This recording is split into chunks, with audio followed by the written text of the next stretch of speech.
When our son was diagnosed with stage 4 cancer, we wanted to know everything science and experience has proven effective. What we found was a lot more than what we were presented with at the hospital. With so many well-trained, highly educated professionals operating outside the bounds of conventional medicine, it just doesn't make sense to limit ourselves when the stakes are this high. From interviews with world-renowned doctors and researchers to science-backed presentations given at medical conferences, when it comes to reversing or preventing cancer, this is where you come for the best of the best. I'm Ryan Sternagel of the Stern Method, and this is the Anti-Cancer Revolution. Very glad to have you here for a special episode of the Anti-Cancer Revolution, and I think this one is going to be special to different people for different reasons. When my son was first diagnosed and we were watching all the docuseries and everything, very early on I came to the conclusion that if I were ever to be afflicted with cancer myself, I would head straight for Dr. Nicholas Gonzalez. He felt his basic protocol would be too involved for kids, and I would differ there. You can make almost anything work if you want to bad enough. But that said, the guy was so well documented, as you'll hear about, and able to speak specifically to his track record and results better than anyone I'd ever seen, or have seen since for that matter. Unfortunately, only the good die young, as they say, as he's no longer with us under very suspicious circumstances, I might add, which you'll hear about. But that said, if you're newer to researching holistic approaches to cancer, you'll get a very good appreciation for the Gonzalez protocol and the results it produced. And if this isn't your first rodeo, we also touch on some of the finer points of it. Not to mention is if you've come to know and love him through his interviews like so many of us have, I'm quite confident you'll get a real big kick hearing about the man behind the suit, so to speak. With that, I will let you get to this interview with Mary Swander, author of the Maverick M.D, Dr. Nicholas Gonzalez and His Fight for a New Cancer Treatment, and see you back here on the other side. Mary Swander, thanks so much for coming on, and how are you today? I'm good. Thanks for having me. I'm really glad to be doing this interview. I found out about Dr. Nick Gonzalez very early on in our journey going through cancer. My son was diagnosed just before his first birthday, and I think it was under 2 weeks after diagnosis that original Truth About Cancer docuseries came out back in would have been 2014. And out of everybody on the thing, it's Dr. Gonzalez was heads above, like, holy smokes, who is this guy?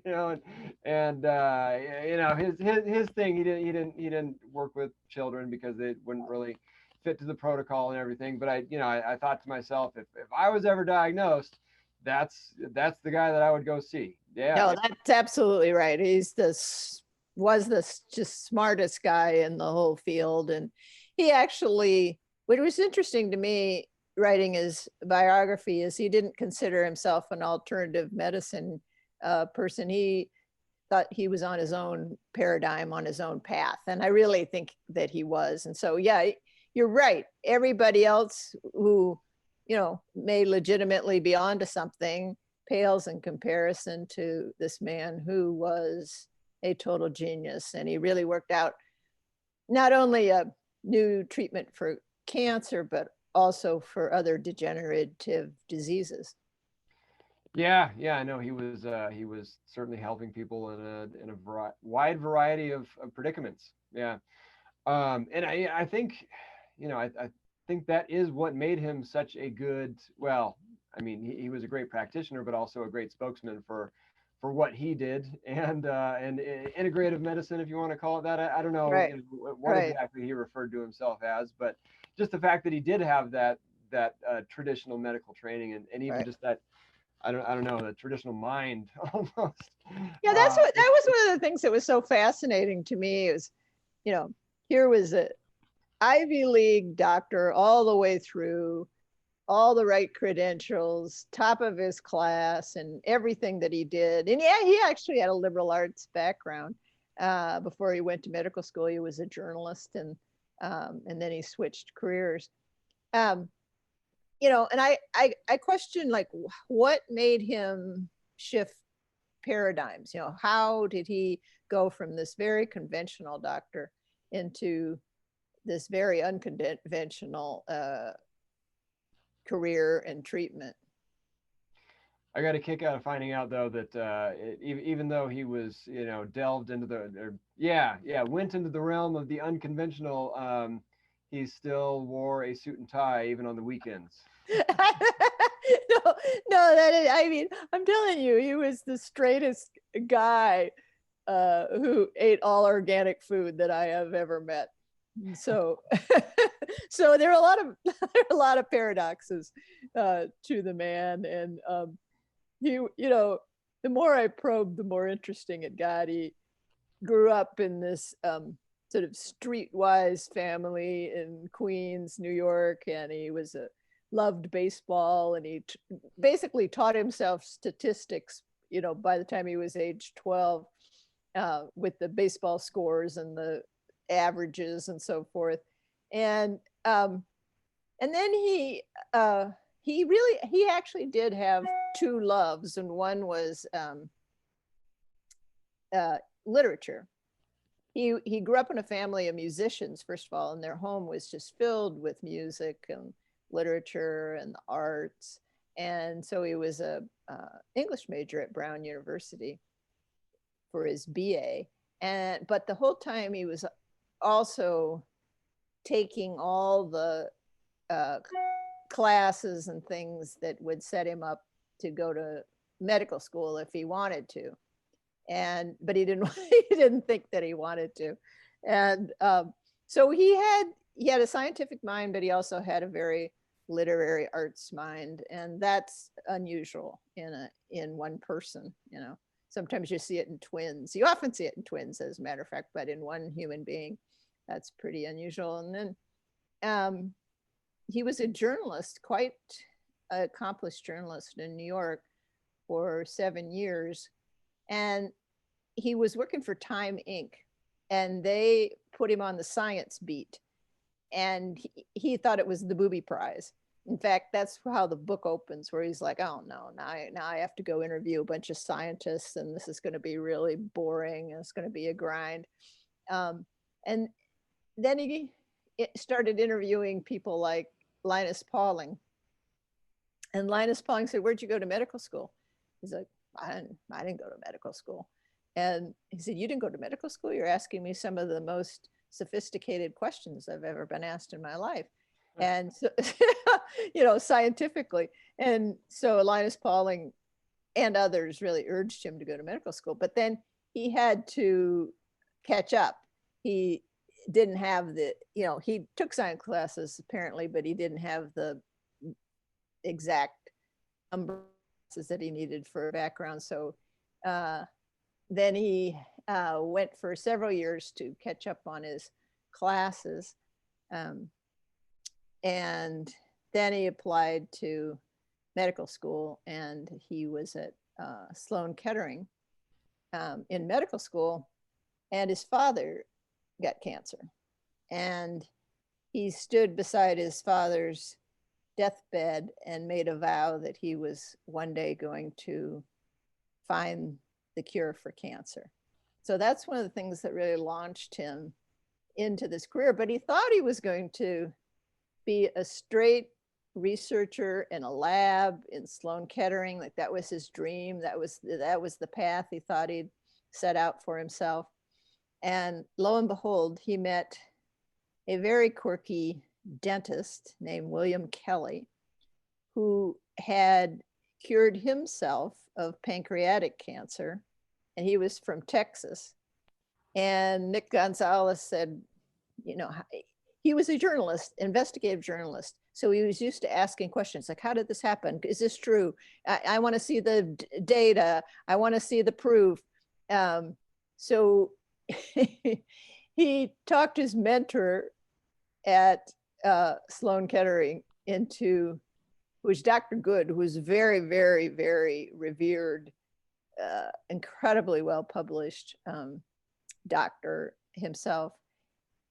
Nick talked him into investigating Kelley, and he got on the plane the next day and went to Texas, and basically never returned from that journey because he went through like 10,000 files interviewed patients, went to see patients in person, and came back with the hypothesis that this method of Kelley's should be tested, should be proven.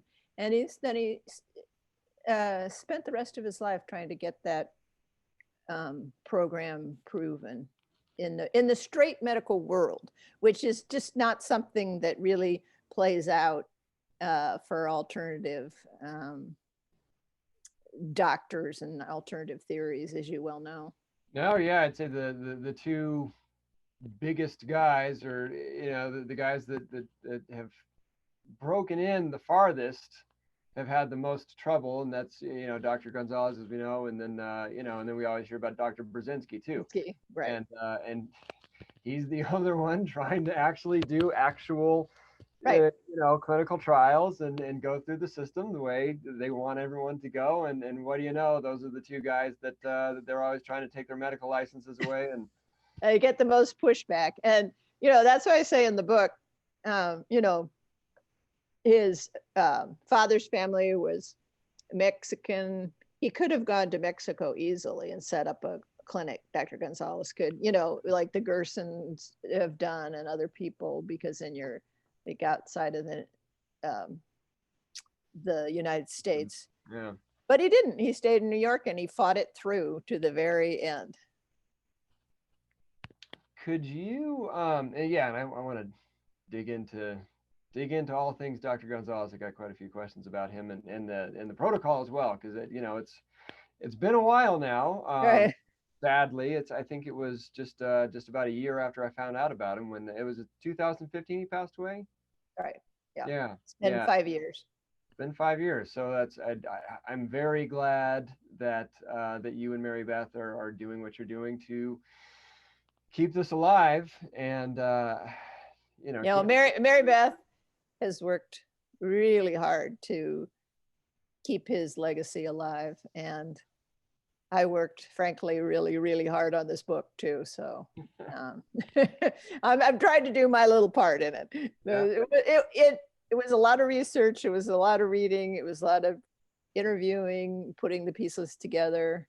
And I actually think it's a really good read. It's like a thriller. It reads like a thriller. So could you talk a bit about you were a patient of his, correct? I was a patient for 20 years. Okay. And I first went to him. What got me there was that I had really bad fibroid tumors, but I had another condition that made me like hypersensitive to any kind of anesthetic. So I didn't want to have a hysterectomy, because I'm so sensitive that the dentist won't even give me anything when he drills on my teeth. And so like I brush my teeth religiously. And so I was really stuck, and I had all sorts of immune system problems, and in addition to the tumors, but that was the thing that got me there. And I had a friend who, this is kind of the way it typically went for a patient who went to Dr. Gonzalez. I had a friend who was a scientist, and she was friends with a whole circle of women scientists who had all had breast cancer, and they had all had conventional treatment, and they all had reoccurrences, and they had cancer metastasized to their brains and every other organ in their body, and they thought that they were on their way out the door. So as scientists, they sat down and they said, there has to be another way to address this. But they wanted something scientific. They didn't want, like a faith healing or anything like that. They wanted something, really concrete, and that they could understand in a logical, methodical way. And they found Dr. Gonzalez. And so when I was so low, my friend came and said, you're going to think this is one of the goofiest things in the world. But this man has been able to clear, women of metastatic breast cancer out of their brain and every other place in their body. Yeah. And yeah, and we know that he can shrink tumors, and so it might be worth a shot. And but at that time, you know, I was ready to go anywhere to get some help. And so that's how I got to him. It took me a little longer than most to get those tumors under control. It took about a year. He normally wants people to clear all up in like 2 or 3 months. I didn't know that. That's why he was like kind of agitated toward me. But then when I was doing this book, I found that many of these people actually do, with really bad cancers, do clear up in 3, 4, 6, 8 months. And so, but anyway, I eventually did clear up, and then he worked on building up my system, which had been really depleted. And I saw him twice a year for 20 years. So I had 40 meetings with him. So I got to know him pretty well. And so then when he died, it was a big shock to everybody. And it was just a horrible event. But after the funeral and the memorial services, I thought there needs to be a book about him, because this therapy is so unique and he's such a genius. And people, you know, I didn't want people to forget him and forget what he was doing. So I queried Mary Beth, and eventually we worked it out. Yeah, yeah, and I'm, frankly surprised. I don't see more practitioners today utilize, following in his footsteps, so to speak. No, I Yeah, know. It's coming though. You yeah, know, yeah. I Well, think that's it is. Yeah. what we're doing here, I suppose. So, I guess I'm just, I'd be curious to know what it was like. What it was like is the wrong word, but I don't know what jumped out at you when you were doing the research on Dr. Gonzalez in preparation for this book, that that you had no idea what was coming. You had no idea you'd find that out just from being his patient. Um, there was a period. This was one of the most interesting periods in his life, to me. And this is something he didn't talk about in his regular lectures and so forth. And that's during that time when he was a journalist. He actually read a book a day, and his apartment was just stacked up, floor to ceiling with books. But one of the one of the things that he got into, and he had been in this mindset before he became a journalist, but I see that he did most of his like research reading about it during that journalistic period. One of the things he became really fascinated with was ecology. And as a young kid, his parents were both language teachers, and so they had the summers free, and they loaded up the 3 children, and they had a little camper. I had no idea about this. This was great to find out. His sister told me this. They loaded up the camper with the 3 kids, and they would go up to Lake George in New York and camp out most of the summer. And during those trips, he got interested in birds and nature and canoeing and the great outdoors. This is a man who grew up, his entire life in New York City. So that really surprised me. And then he went to Brown University, but he transferred for a very short time to Cornell, where he studied agriculture. That I was like, whoa, I did not know that. But he got disillusioned with the industrial agriculture bent of the program. So he eventually came back to Brown. But during those journalism years, he started reading Sir Albert Howard and people who were really kind of the founders of sustainable agriculture, and in the theory of it. And some folks like Howard, who thought that they were going to go to so-called third world countries and teach the people there how to grow their crops, and in turn they taught him about things like compost and so forth. So he was thinking holistically, at a very young age. And he was thinking about the interconnections of nature, animals, humans, the planets, the flora and the fauna at a really, surprisingly young age.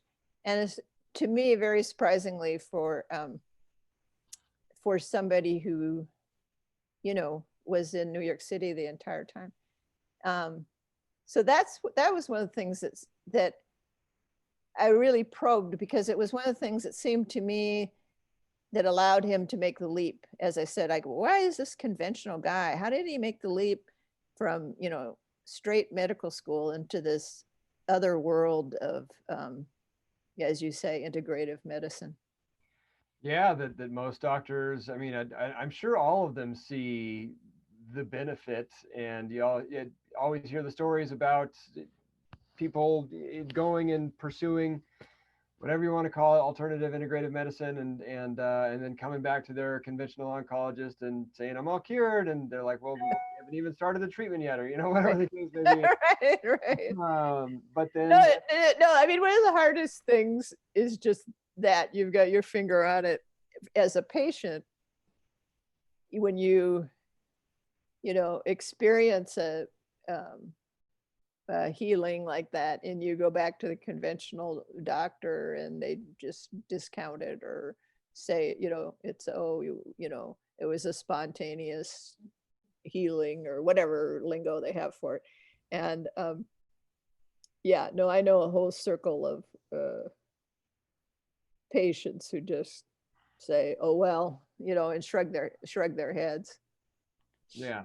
But it is interesting that you mentioned, you had mentioned that earlier on too, that he had kind of a language arts background, and he had kind of, I guess you could call it even a balanced brain, like right brain and left brain. No, that's exactly it. That's exactly it. As I say, most of us don't. But on his program, he has different metabolic types, and there are like 12 different metabolic types. And just the rough cut of it is the lawyers, the accountants, the people that are good with numbers and have a lot of drive to make money and so forth are usually on one end of the scale. And, we poets and dreamers and philosophers are on the other end of the scale. And he was actually balanced on his own scale. And so he could do it all. He also came from just an exceptional family background. People were really, really bright, and his siblings and his parents, his grandparents fled Mexico during the Mexican Revolution and got themselves into America by playing. His grandfather was stopped at Ellis Island. They thought he was going to be like a homeless person and a drag, on the economy. And he said, no, I'm an accomplished musician. And they said, oh, prove it to us. He just so happened to have his cello with him, and he began playing his cello there in that big waiting chamber at Ellis Island, and they let him in. Wow. So, yeah. So Margaret Mead, the anthropologist Margaret Mead, said, she was talking about herself, but she said it takes 3 generations to create a, how did she explain it? To create the super accomplished person. So his father was really, really bright and accomplished in his own right, and his grandfather was, a musical genius, and his mother's family is also incredibly bright. And so he had the right genes, in other words, for this to all happen. Yeah. No, it's just it's interesting that you note that about him. I guess I wasn't really, I would have pegged him as more of a left brain type myself. But, right. It's funny, after my son got diagnosed, I did nothing but listen to just health shows for podcasts and stuff for like for 3 to 4 years. That's every time I was on the road, I was listening to some sort of health podcast. And before he got diagnosed, I was starting to get interested in, the nature of reality and what's the deal with paranormal stuff, and just all this sort of things. And the last couple of years, I've kind of let myself start going back there. And it's sometimes people on those shows, it's like turns out to be the coolest health interview I've ever heard, but it's stuff that you wouldn't necessarily find on a regular health show. And that's Right. kind of what I'm trying to do with this show is bring the I don't even know what you would call those two worlds, or if I'm even making any sense right now, but it's just. No, you're making total sense. I mean, it sounds like you were on the kind of the classical journey of consciousness, of human consciousness, where, I mean, and it's emblematic. It was your son's illness that set you on that journey, but it's often the person's own illness. It's the archetype of the wounded healer. And so you have this really physical problem with somebody in your family, and you try to address it in a physical way, and then it eventually leads you to addressing it in a spiritual way. And that is another thing that is really interesting about Dr. Gonzalez. I knew that he was a spiritual person just from all the times, I was in his office and the conversations we'd have. This was not a doctor that you went in to see for 7.5 minutes. Yeah. He would spend like an hour at each appointment. And, he really talked to you like a human being. It wasn't just like, tick the box and tell me how your symptom is, today. And, I always noticed that he had his Bible on his bookshelf, like right behind his right arm, literally in arm's reach. And writing the book, that was one of the things that was fascinating to me too. He grew up Catholic, and it was kind of a nominal Catholicism, but he went through all the sacraments and so forth. And then he married Linda Isaacs. He had 2 marriages, and they started going to a church in New York, and he became fascinated with the Bible, and he actually got instruction in the Bible from one of the lay ministers. And there's a great little incident in the book where the minister said, now I want you to read 10 pages in the Bible for next week. And Nick came back and he'd read the entire Bible and had memorized part of it.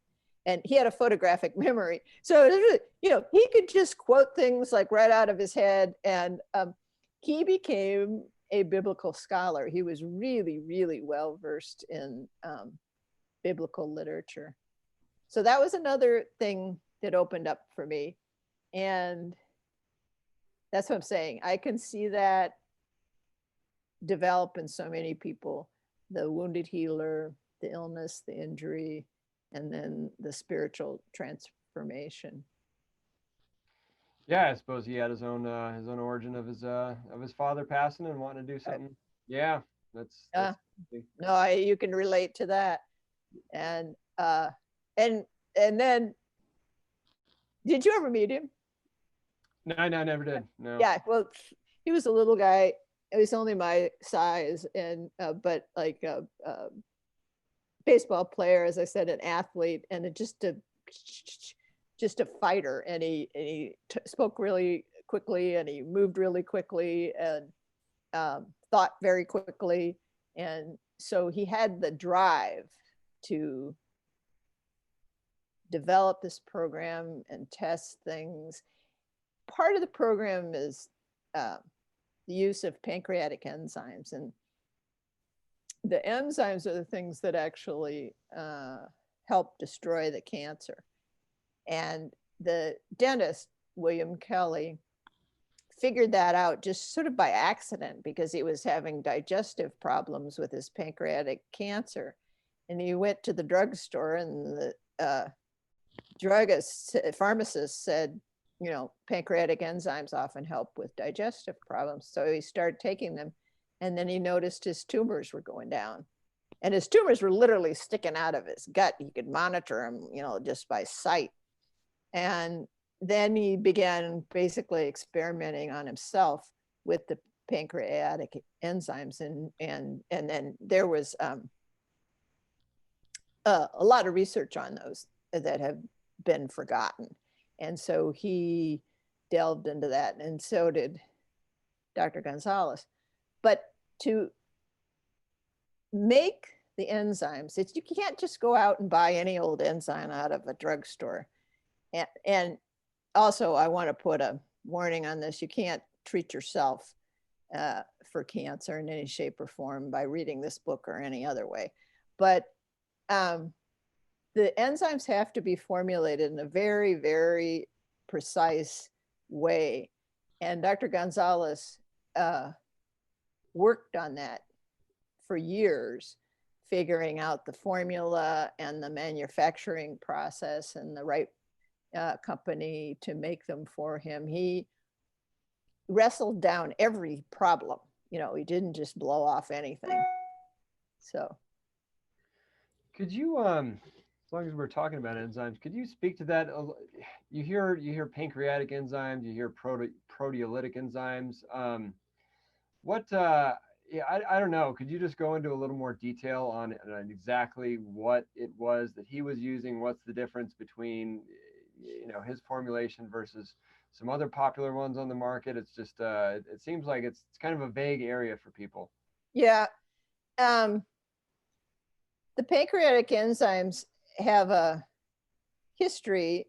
They go all the way back to the end of the 19th century with a biologist named Beard in Scotland. And he became fascinated with the placenta. And, you know, the placenta has a day where it stops growing. And if something goes wrong, it can just grow to like a very big, into what looks like a very big tumor and kill the mother.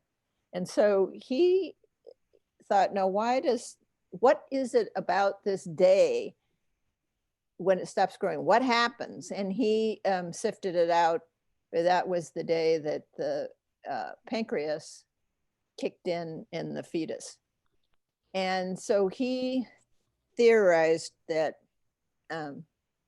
pancreatic enzymes were the things that might control a tumor. And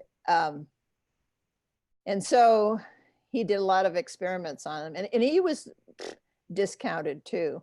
But at the turn of the 20th century, it was a valid form of cancer treatment, and there was some success with it.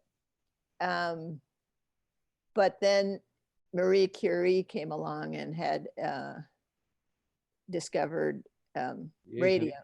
Yeah. And then everybody jumped on that bandwagon, and she won the Nobel Prize and all of that.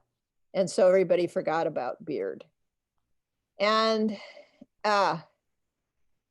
you know, it was just a shame. And, you know, and as far as I can see, they forgot about it until this dentist came along, William Kelley, and he kind of discovered it again by accident.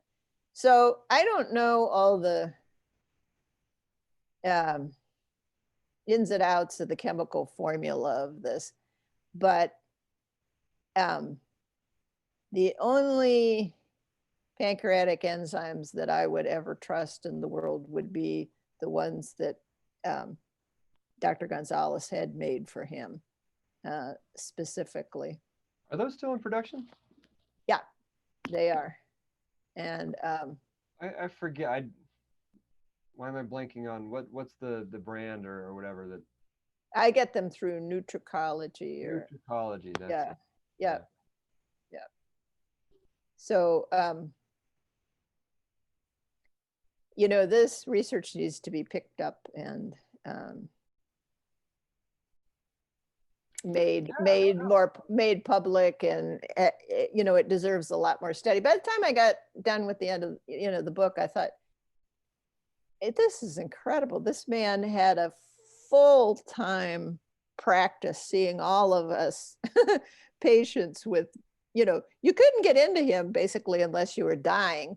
And so he had just all these incredibly sick people as his patients. And as I say, gave us an hour each, and, you know, his whole days were full of those. And then he answered phone calls at night.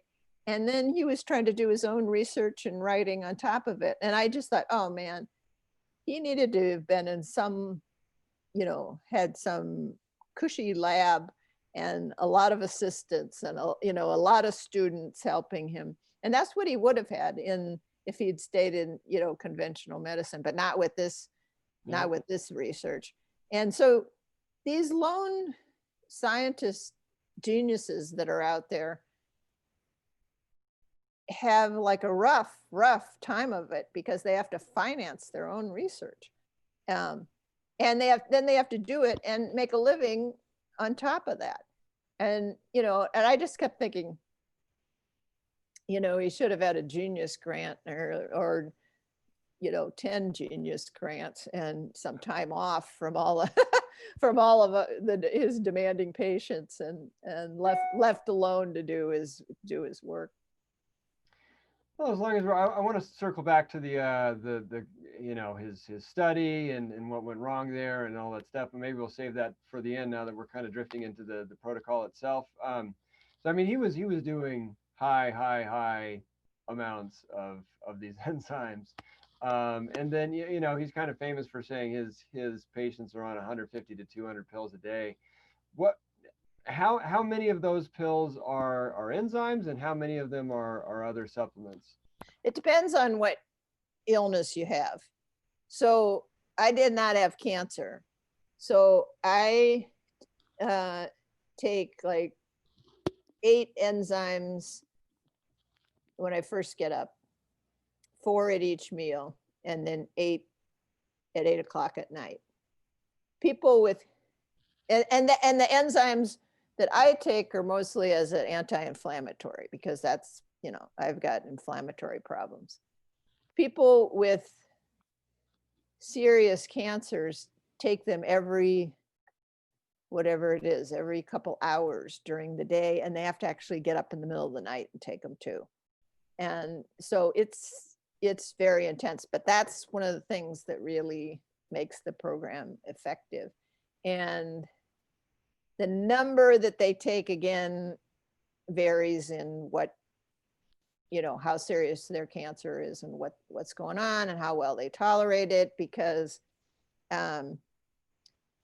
when you have cancer and you're taking these enzymes, you get a lot of toxins that are, you know, set loose in your body. And so you have to go through this detox program. And some people have no problems whatsoever. Other people get really pretty sick.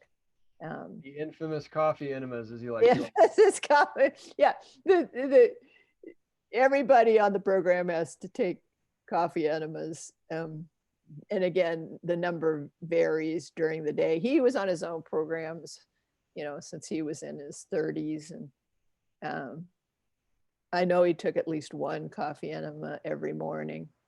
And it really depends on how well you detox. And that was actually only one detoxification technique in his bag of tricks. And I want to say that there's a misunderstanding. You know, people that know I'm on this program ridicule it because they think that the coffee enemas, which is the big bugaboo concept, is is what the Gonzalez program thinks is killing the cancer. Completely untrue. It's a detoxification technique. It was in the Merck manual until the 1970s. And it goes back even to like Florence Nightingale. And I'm sure it goes way back further than that. But it was used for pain relief, for soldiers in various wars. It was used for headaches. It was just like a good all around remedy until, you know, basically the 1980s. I mean, I remember as a kid that, you know, people that were, I mean, my grandparents' generation, that was just a common remedy that they used. Oh. And yeah, and Dr. Gonzalez went to the Merck manual editors and said, was there something wrong with the coffee enemas that you took them out of the Merck manual? And they said, no, there wasn't any problem. It was just space. You know, we needed the space to put in something else. And that's how they got taken out of sort of the modern consciousness. Because if it ain't in their Merck manual, it ain't happening. Yeah. So, so but you know, but there are other detox techniques. He has a liver cleanse and a colon cleanse, and you know, I've heard him reference the liver cleanse, but I never heard exactly what was that, like the olive oil and Epsom salt deal, or was he doing something else? Yeah, well, that's part of it. Yeah, that's part of it. It's a real precise thing. It takes like 3 days, and you first, you know, or 4, it actually takes 5 days, and you first cleanse, you drink certain amount of phosphatidyl, what is it, fast food. Anyway, I've done it for 20 years. You should know the name of it. Anyway, you drink a detoxifying liquid, and then on the 4th day, yes, you have Epsom salts and during the day. And then the thing that everybody hates is you drink a half a cup of olive oil, yeah. And you can mix a little bit of orange juice or lemon juice with it to cover the taste. And then there's some bentonite liquid in the procedure. Oh, and before that, the best part of the whole thing is that you get to eat a dinner of whipped cream and berries, and that's yeah, you get a reward there, and then you have to chug down the olive oil. But it sounds dreadful, but it's actually, it's kind of amazing. Like, I've had some quirky little things along the way, and you know, he'd say, okay, have you done the liver cleanse and lately? And I'm like, oh, whoops, I skipped that last time. Okay, do it. And then the symptom would usually resolve. So it's important to do it. And on the Gonzalez program, you want to do it exactly the way it's prescribed. You know, it's not like an a la carte buffet, you know, like cafeteria program or anything. He would give you this sheet of paper, and basically you just take your pencil and go tick, tick, tick, tick, tick. I've done this, and not leave anything out. I didn't do that very often, where I'd forget to do the liver cleanse. I've been on the program pretty religiously for all those years. Some people, you know, like especially these cancer people, will just clear up in a year, and then they'll stay on the diet instead of all the supplements and detoxification and so forth. And it is amazing. Like, I interviewed people from the book that they had stage 4 of this, that, and the other. I mean, dreadful stuff, like stage 4 liver cancer, stage 4 ovarian cancer, you know, stage 4 breast cancer. And here they were still alive 30, 40 years later. I know Mary Beth has been working to formalize the protocol, get some doctors trained in it. I don't know if she's planning on just like putting out the basics in some sort of document at some point, but where are things? She's working on she's working really hard on an educational program that I don't know all the ins and outs of it, but she's basically nailing down everything that's on the program and the reasons for it and the background information. Like this biography book, the Maverick M.D. will be part of the training for the program, so they'll understand. It's not, the background of this. It's a educational situation. Yeah. Yeah, no, just like I said, again, excited. Excited it's underway. Yeah. What what do his colon cleanses consist of? Colon cleanse is psyllium husks and chia seeds and bentonite liquid, and that's now down to just 2 days of that, just 4 doses, and then it that really clears you out, and then you eat some yogurt at the end of that to restore your flora. And that's the one actually that I noticed the biggest difference is just I feel so much better after that too. Huh. Yeah. And he was he a proponent of like juice fasting? I think I've heard him mention that before. Juice fasting was part of his program. It isn't quite like, say, the Gerson program where you're just like juicing all day. But my original program had a glass of freshly juiced carrot juice every day. And then, I don't know, it was about after a year or 2 of that, then he eliminated that. So it depends on what your disease is and your illness and where you fall on his metabolic scale for how much juicing you need to do. The way his metabolic scale works is, and this is really important because other alternative doctors especially think if you're ill, you're too acid, your pH is too acid, and they've got that in their brain. And I even went to a lot of them and they're like, oh, you're sick, so you got to be a vegetarian and you got to eat all raw food and you got to juice all the time. And that's actually part of what got me into trouble, because I wasn't acid. What I was radically too alkaline. And I've talked to many, naturopaths and things, and they're just like, what are you telling me? That somebody could be too alkaline? I'm like, yeah, and that's just as bad as being too acid. And they don't learn that at all in school. What they learn is sickness, acid. And the more alkaline you are, the better, which is really why Gonzalez was a genius and Kelley was a genius, because this is fascinating. Kelley cured himself with the help of his little Irish mother by going on a vegetarian diet, doing all this juicing, the whole bit, the pancreatic enzymes. And so most people who discover something think, oh, this is how it works. This worked for me, so therefore this is going to work for everybody. And, and then he didn't actually want to see patients. He was a dentist, but people in town started sending him, other doctors started sending him their patients. And, and he had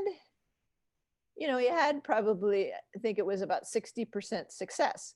But he was like, wait a minute, why isn't this working for the other 40%? And he could never figure that out. And he was like, maybe the enzymes are off, maybe the food isn't as good as it should be, blah, blah, blah. And then this woman came to him with really severe allergies. And I mean, really severe. If she was so allergic to iodine that if she was within 10 miles of the ocean, she'd go into shock. That's how bad it was. Wow. And so he puts her on the same routine, the grains and the beans and the juicing, and she just get sicker and sicker and sicker. And he switched it around. And then he was like, okay, more vegetables, less fruit, more fruit, and nothing worked.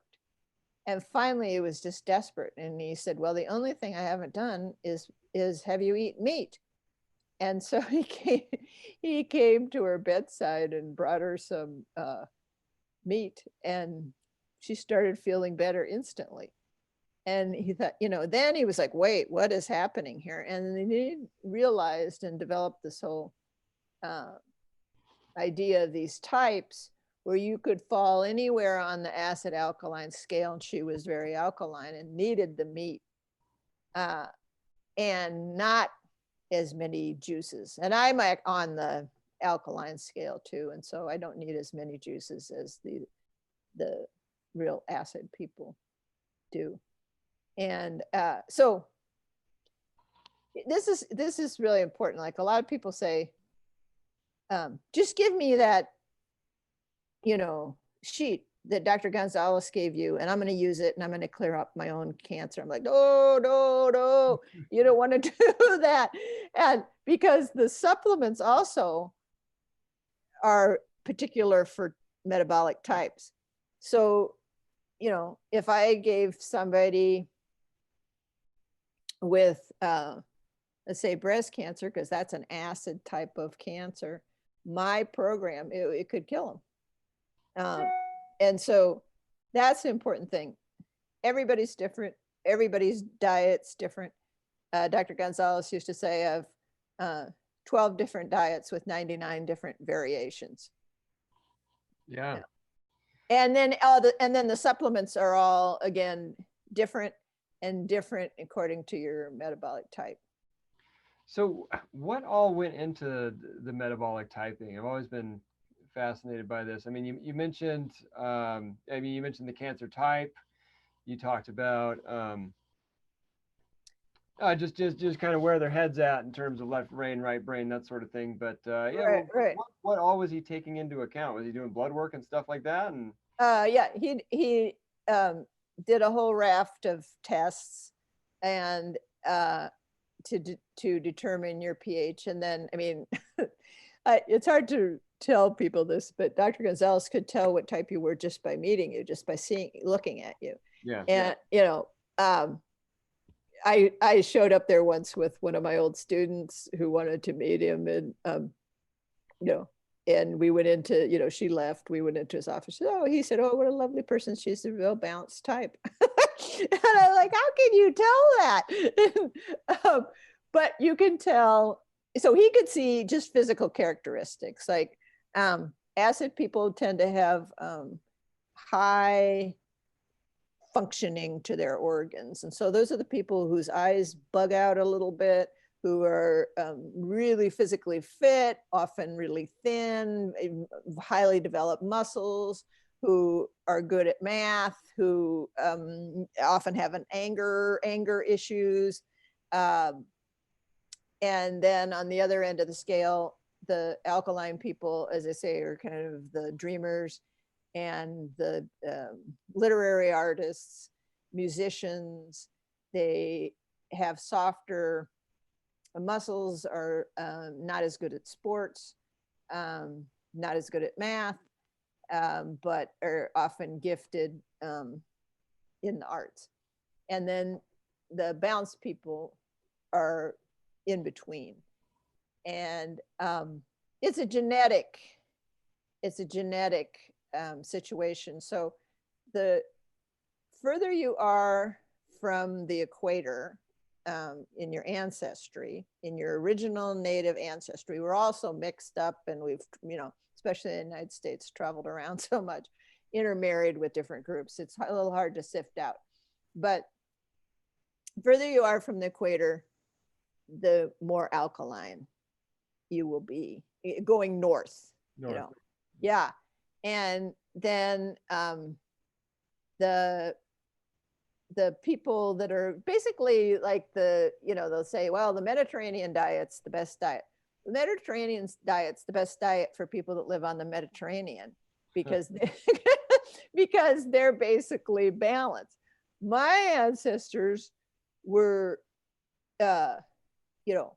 in Ireland and Scandinavia, and they were really, really far north. And they didn't grow very many vegetables, no fruits, and ate a lot of meat and fish. And that's the diet that he put me on. And again, if it would kill somebody who was of Mediterranean ancestry. And they're, they're Eskimos who eat only, in their native culture, ate only Seals, meat. whale blubber, and Right, right, right. yeah. And no fruits or vegetables. And in our mindset, we think, oh, how did they ever survive? They're the Maasai in Africa who eat basically blood and thrive on that. There are groups all over the world, little isolated group, not so much anymore. It's much harder to find because the modern civilization is encroached to almost everywhere with their junk food. But people that have lived on dairy. I actually have a really interesting story. My mother's family was from Ireland, and they lived on the West Coast on a peninsula, very isolated. It was in the area where the potato famine was the worst. It was just rocky. There's hardly any soil. There were no trees. And they intermarried with a group on an island called Inishbofin, which is like 7 miles off of the coast. And the Irish were always trying to move the islanders to the mainland because they were, somebody every once in a while would have an appendicitis and then they die, and they're like, we can't have them out living out there like that. And so they try to move them off the mainland. Of course, the islanders didn't want to go. So it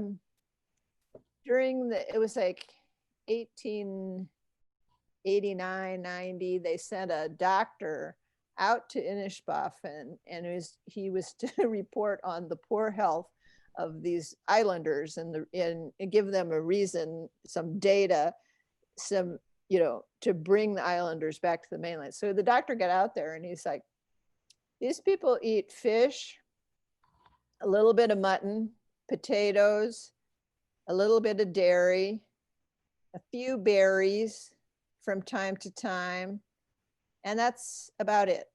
And they have no cancer, no heart disease, no degenerative diseases, no arthritis, no dental decay. They're a happy, upbeat group. They have no mental illness. The only thing I see is they have a few little quarrels once in a while among themselves. And the biggest problem is they get fish hooks caught in their fingers. So they they have puncture wounds because they're a fishing community. And that's it. And I mean, these people came through, as I'm saying, they came through all these potato famines and so forth, and were super healthy. They're not anymore because there's a ferry now and it brings over, modern civilization food. They still eat better than a lot of Americans, but they have our diseases and illnesses out there. So it's really interesting. If you stay on your native food, basically humans adapted to eat the foods that they could grow and they had around them, and they stayed healthy that way. And what really seems to be the killer is all the white things, white flour, white sugar, alcohol, all that kind of stuff. And then of course, any, stuff we've gotten into in the last 50, 60 years, all the additives, preservatives, and, all that'll take anybody down the tubes. Did you ever get Dr. Gonzalez's thoughts on meat itself? I mean, I know he was clearly. We just talked about how he was putting if your ancestry came from somewhere that was eating meat, then he put you on meat, that sort of thing, and the metabolic type factored into that. But so I just did an interview recently on say methionine and the amino acid that's in meat that the cancer cells are dependent on to a large degree, or it's pretty well established that meat increases IGF-1 production, and then that fuels cancer growth and that sort of thing. But he didn't look. Yeah, he didn't. That's interesting because he didn't look at it. I mean, he knew all that, of course, but he didn't look at it for the individual chemical components as much as acid alkaline balance. And the meat is acid. And so he's like, you are way too alkaline. So we're going to load you up with meat and bring you back into balance. And he did. I had to eat meat 3 times a day. I still eat it at least twice. And that's what he was about. He was about bringing the body back into balance, which is a really hard concept for people, because we still think, we think like in conventional medicine terms. Here's a chemical and it's going to address this symptom, and here's another chemical and it's going to, alter your body this way. He thought in this other paradigm, which is, he told me 20 times, balanced people don't get sick. And that's another thing. Like, people say, how can you tell if you're balanced or acid or alkaline? And I'm like, I always say, how many colds do you get a year? Oh, geez, I get like 6 or 8 colds a year. And I'm like, well, that you are not balanced. That's all I can tell you. And then there's certain foods, like, it used to just crack me up. Like, the foods that I absolutely hate to eat. Like, I just cannot eat, for example, grapefruit. And, I watched the rest of the people in my family just love grapefruit and eat it, like, and I couldn't stand the smell of it. And I mentioned that once. I said, don't give me any citrus, especially grapefruit. And he goes, oh, that's the worst thing for an alkaline person. And people that are alkaline just really do not like grapefruit. I'm like, oh, that's a great excuse. I just thought I was being a picky eater, So that's another thing. Like, what are the foods you really like? And what are the foods you really, really dislike? And you might as well just eliminate the dislikes and go for the likes, as long as it's like, Unless the like is a big whole food. It's whole food. If you really, really like Diet Coke, don't go, don't stop yourself there. No. So I want to be sure to get in. Could you speak to the clinical study and all the Sure. that went on there? Well, as I said, being an independent, some people call them the lone wolf cancer researchers. You have to do any research, you first have to get financing. And so Dr. Gonzalez worked, oh my gosh, he worked most of his younger career in trying to cultivate some funders. And he got funding during his life from Procter & Gamble and Nestle Foundation. And Nestle funded a pilot study that he and Dr. Isaacs did on pancreatic cancer. And they had and it was a very small study, but it was really well done and they had good results. And then they wrote a paper, and that was like a revolutionary thing that got out into the general medical literature. In fact, I live in Iowa, and I went in, to my general internist for my yearly physical. And she came into the room and she said, I read your Dr. Gonzalez's paper on his study for pancreatic enzymes, and it's very impressive. I'm like, okay. So, that was the first step that was really great.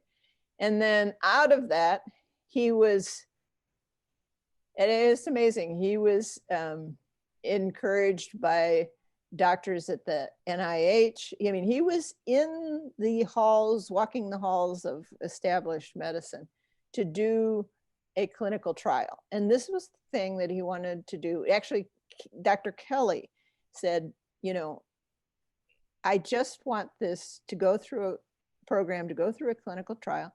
If it's, comes out that it's no good, it's no good. Stop seeing patients and we're done with it. And, and then Dr. Gonzalez took up the baton, and he had that same philosophy. Really, he was just dead set on getting a clinical trial. And the money was he found the money, raised the money. The trial took place at Columbia University. And it went over a course of 10 years. And again, it was on pancreatic cancer. And he wrote a whole book called What Went Wrong, and just about everything that possibly could go wrong with that trial went wrong. And it was, well, Dr. Isaacs just told me about a month ago that she said, you know, we, in retrospect, you know, we were so under so much stress at that time that we probably should have like stopped it in the very beginning, because there were some procedural things that weren't right with it. And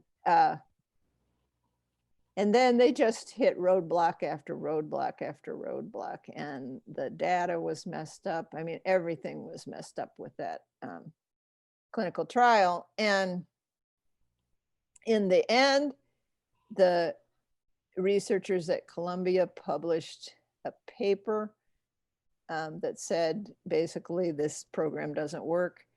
And Dr. Gonzalez and Dr. Isaacs were left off of the paper as authors. And wow. So, yeah. And so you can go out in the literature and, you know, pull up that paper and you would think, well, this program doesn't work. But it has a whole another story, backstory to it. Yeah. So that's all in the book too. Yeah, I know he wrote his own synopsis of what happened, right? What went wrong book. Yeah. No, he kept, it was fascinating to see this too, again, in the research of it. He kept a running narrative of his life and his research, because he was a good writer, you know, he was a journalist to start out with. And he kept, you know, meticulous notes, and all the details are in that book. And, you know, it makes you want to cry, you know. You just think, wait a second here. This program is, you know, he's really on to something, and it needs to have an objective review instead of what he got in that clinical trial. Yeah, and I mean, that's, you know, what I'm sure dangerous is an appropriate word to the conventional medical system, in terms of just how good of, you know, because a lot of alternative practitioners are just doing their thing and helping a lot of people, but not really documenting or anything. Whereas he was taking meticulous notes and had full-blown medical records on every patient and all that stuff. So and there are a lot of kooky, remedies and things out there that don't work. You know, I've had so many friends who've had cancer, and then, you know, well-meaning, well, they do two things. Well-meaning family usually says, don't try anything, you know, alternative. And then other well-meaning alternative people say, you know, if you just drink, you know, a pint of apple cider vinegar a day, you'll be fine. You know, I mean, there as you know, because you've researched this too, it's a complex situation. There, as I say, there are many things that don't work, but his really, and his didn't work every time. It really depended upon how compliant the patient was, and where they came to him, and what point of their illness. A lot of people just came as a last resort when they only had, you know, such a short time left to live, and it already had a lot of chemo and radiation and things like that. It wasn't like he cured every single person that walked through his door, but there's so many shining examples of people that did do well. But you know, again, in the conventional system, that's only anecdotal evidence, and that's why he wanted a clinical trial. So I've got to ask, you know, when you search Dr. Gonzalez right now, anything to do with his death, you get a whole bunch of, I don't know what you want to call it, conspiracy oriented Right. articles. You get a whole bunch of like the same websites that, what's the word I'm looking for? Discredit alternative information or making fun of those conspiracy articles, but then they're making fun of everything. Right. But then like all the articles I read are like, something to the effect of biopsy is still pending, or biopsy showed that it might not have been a heart attack or something like that. But I can't really find anything definitive. I mean, I'm sure the family went to all means to, I don't know their take on what happened, or do they have a take on what Yeah. happened? Um, to to get the final answer, you really need to get the book.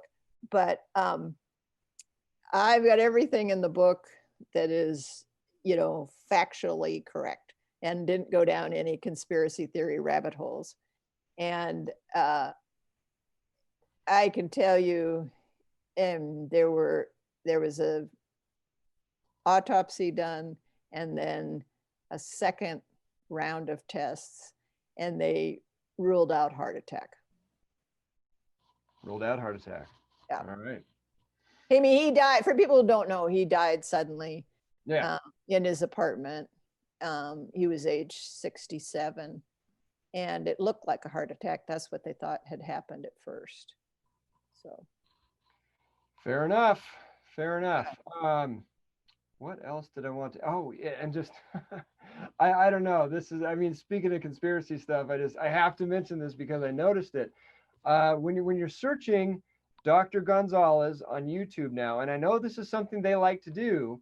When you search Dr. Gonzalez, I don't know if you're aware of this, you get a whole ton of videos about some actor named Nick Gonzalez, who apparently plays the good doctor.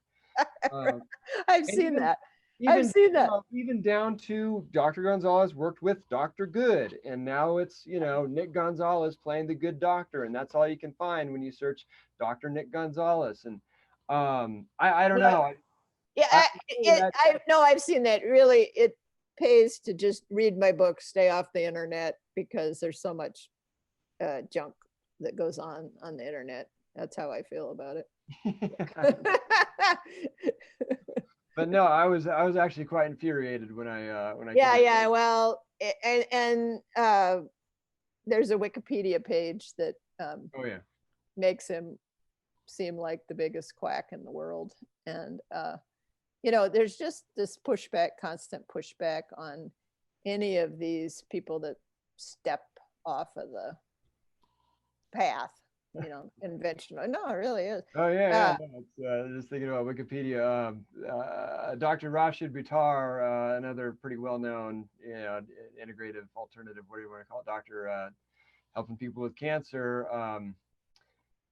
I was just searching him the other day, and Wikipedia starts out by saying Dr. Rashid Buttar is an American conspiracy theorist.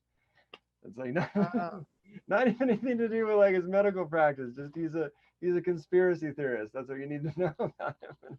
Well, throughout this whole thing, you have to really use your critical thinking skills to sort through, all of this material that you get on the internet. It's a little bizarre. Yeah, you're right. Gets wilder every day. Well, anybody can get on there and put anything on. That's the other thing. So yeah. Well, is there anything you wanted to cover or mention that we haven't talked about yet? I would just say that this book, The Maverick M.D., is a book that the people who have read it so far, which is just a handful, have said, when's the movie coming out? Is it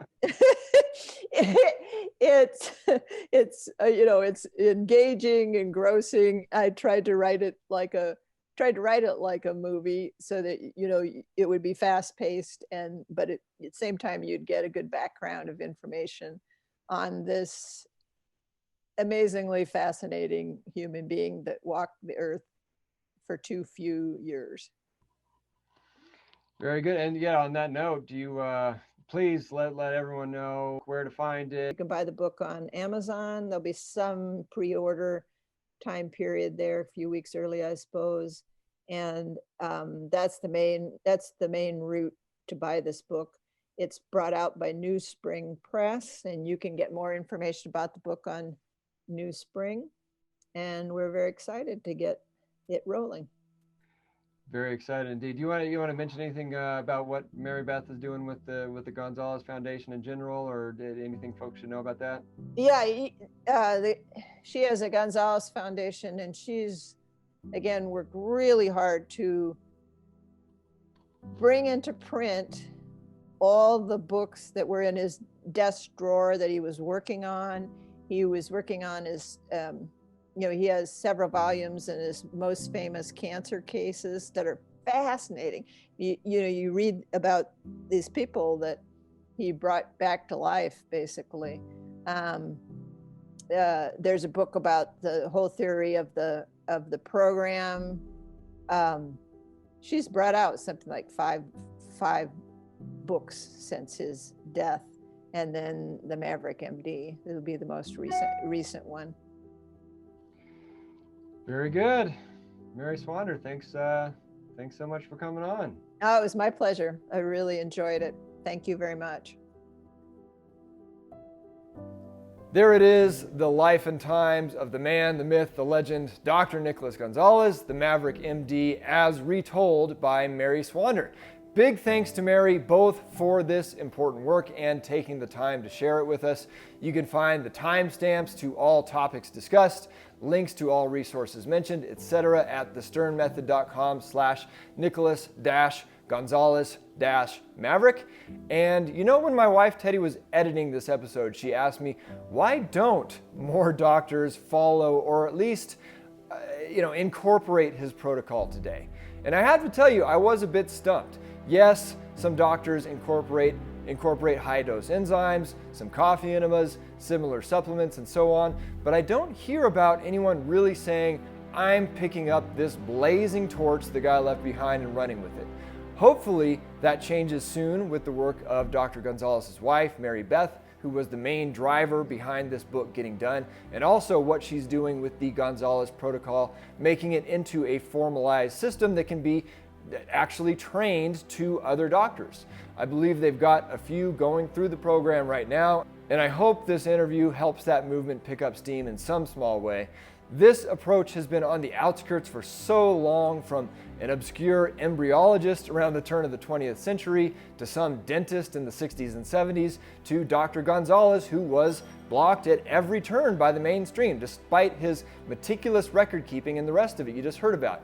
I really hope this knowledge lives on to another generation of doctors who can do justice to the effort Dr. Gonzalez made in helping people get past cancer. I know I got a little conspiratorial at the end there, was hoping to pry a bit more out of Mary, but I get needing to watch what you say about something like that. It sounds like she certainly gets into it in the book, which at the time we recorded this interview, several chapters were available, but that wasn't one of them. Really looking forward to reading firsthand accounts into that investigation. But what I was trying to get at there is, aside from a guy with that level of health knowledge and dedication, up and dying out of the blue is being extremely questionable. When the powers that should not be really want to bury something, this is one of their go-to tactics, to muddy the waters of the internet search engines, flood them with articles about a somewhat related but different topic that will show up for the same search terms, and to now find out searching for Dr. Nicholas Gonzalez gets you results about an actor named Nicholas Gonzalez playing a role in a show called The Good Doctor, whose character was quote-unquote killed off in season 4 of the show. I gotta tell you, it boils my blood a little bit thinking about the work this man did and the obvious attempt to shove it down the memory hole. But all the more reason to get this book, I suppose, learn about the work his wife Mary Beth is doing to keep the work of the real Dr. Gonzalez alive. Bit longer outro than usual. As you can tell, this is near and dear to my heart, but I will wrap it up there. One last thing, actually, for those of you watching, my son Ryder recently took up knitting and, of course, mastered it practically overnight. He wanted me to show you the first scarf he made for his little brother, Rocky. Here it is. And with that, I'm Ryan Sternagel of the Stern Method, and if you're going through cancer, just keep going.